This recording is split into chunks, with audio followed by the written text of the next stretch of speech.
హల్లెలూయా. ప్రేమతో వెతుకుతున్నాడు వాళ్ళని. వీళ్ళు ఏమంటున్నారు? ఏమండి, సచ్చి నరకంలో పడతారనే మనం మీటింగులు పెడుతుంటే ఒకడంట పోలీసులకు ఫోన్ చేశాడంట, ఇక్కడ కాదులే. మనమేమో ప్రేమతో చేస్తుంటే వాళ్ళకేమో ద్వేషం మన మీద, మనం ఏదో చేసేస్తున్నామని. ఇది ఏదో చేసేది కాదు. దేవునికి స్తోత్రం. నిజంగా ఇటు చూడండి, అందరికి చూడండి. నిజంగా పోలీసులకంటూ ఫోన్ చేయాలంటే ఎప్పుడు ఫోన్ చేయాలి? గుండెలన్నీ దడలాడిపోయే డీసీ బాక్సులు పెడుతున్నారే. ఏమండి, సెంటర్లో అందరిని ఆపేసి, ఏమండి, ఏదన్నా గర్భిణీ స్త్రీ వస్తే అందులో 108 వస్తూ ఉంటే, గర్భిణీ స్త్రీ ఉంటే బిడ్డను కనలేక ప్రాణం పోతే నువ్వు బాధ్యుడు కదా. సెంటర్లో ఆపేసి అప్పుడు ఒక్కడన్నా ఫోన్ చేస్తాడేమో అనుకుంటా, అప్పుడు ఫోన్ చేయరు.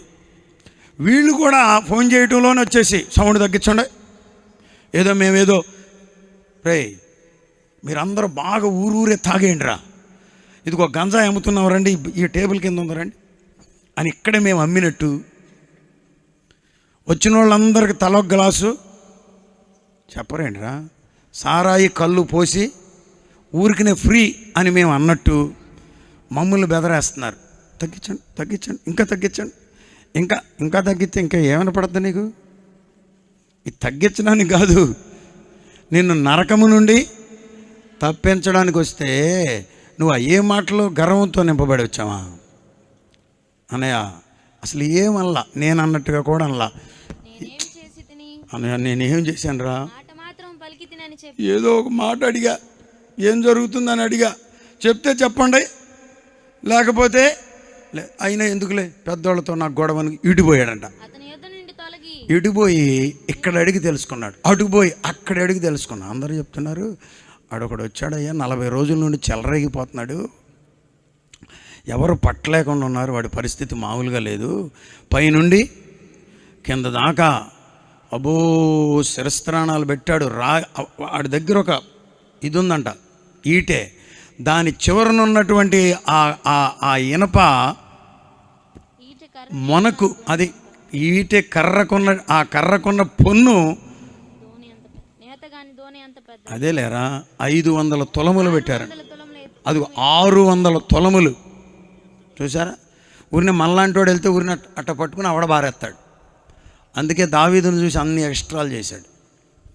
కానీ దావీదు తన సొంత బలంతో వెళ్ళట్లా, సొంత శక్తితో వెళ్ళట్లా. అసలు దావీదు వచ్చినదే తన చిత్తముతో రాలా. మన మీటింగ్స్ దైవ చిత్తములో జరిగినప్పుడు దేవుడు గొప్ప రిజల్ట్స్ ఇస్తాడు. హల్లెలూయా.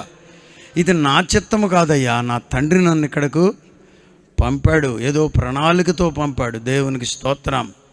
అక్కడ 2-3 సార్లు వాడిని మాట్లాడేటప్పుడు అడ్రస్ చేసేటప్పుడు కూడా ఇదిగో సౌలు కుమార్తెను పెళ్లి చేసుకోబోతున్నానల్లా, నీవు సున్నతి లేని ఫిలిస్తీయుడవు, జీవము కలిగిన దేవుని సైన్యమును తిరస్కరించుటకు ఇదిగో నువ్వు ఎంతటి వాడవంటూ వెళ్ళాడు. దేవునికి స్తోత్రం.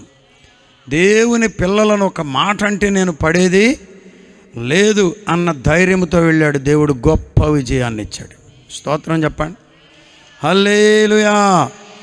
ఒకలో ఇద్దరు కొడుతున్నారు చప్పట్లు, నాకు కొట్టినట్టుగా దేవునికి కొట్టండి. జయమిస్తాడా లేదా?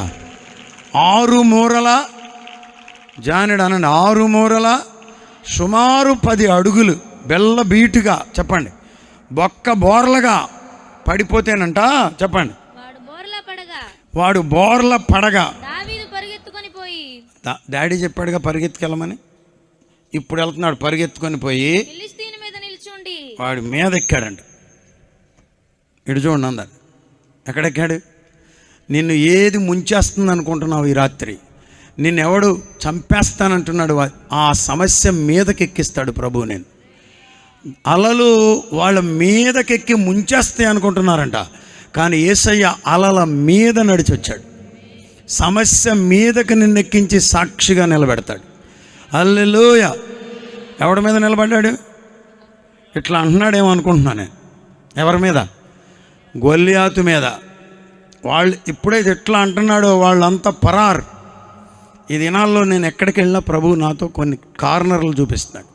అంతకుముందు కొన్ని దినాలు అదిగో పొలిమేర శక్తులు పారిపోతున్నాయి చూడని చెప్తూ వచ్చాడు. ఈ దినాల్లో కార్నర్లు ఉన్నాయి కదా, వాని శక్తిని నిర్వీర్యం చేస్తున్నాను చూడు అంటున్నాడు. ప్రభువు నిశ్చయంగా మనతో వస్తాడు.